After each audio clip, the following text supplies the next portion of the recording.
أعوذ بالله من الشيطان الرجيم بسم الله الرحمن الرحيم ليس لك من الأمر شيء أو يتوب عليهم أو يعذبهم فإنهم ظالمون صدق اللہ العظیم۔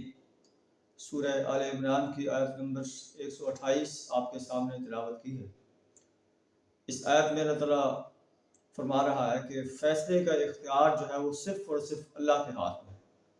نبی صلی اللہ علیہ وسلم جب جنگ احد میں زخمی ہو گئے، آپ کے چہرے سے خون بہنے لگا، تو آپ صلی اللہ علیہ وسلم کی زبان سے یہ الفاظ نکلے، کیف یفلح قوم فعلوا هذا بنبیہم وهو یدعوہم الی اللہ۔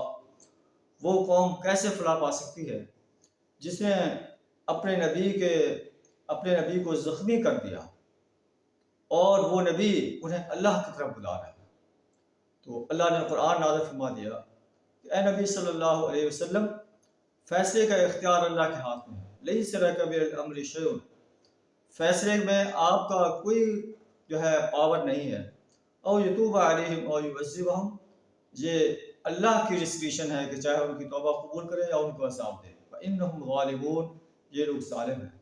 پھر انسانیت نے دیکھا کہ وہی خالد بن ولید رضی اللہ تعالی عنہ کو اللہ نے ایمان کی دولت سے جو ہے سرفراز فرمایا، اور نبی صلی اللہ علیہ وسلم نے انہیں سیف من سیوف اللہ کا جو ہے وہ لقب دیا۔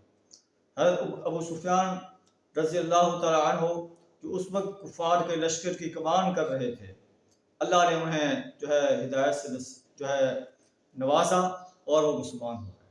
تو اللہ سے دعا کرا ہمارے لیے بھی خیر کے فیصلے فرمائے، ہر قسم کے شر سے ہمیں اپنی پناہ عطا فرمائے۔ وآخر دعوانا الحمد للہ رب العالمین۔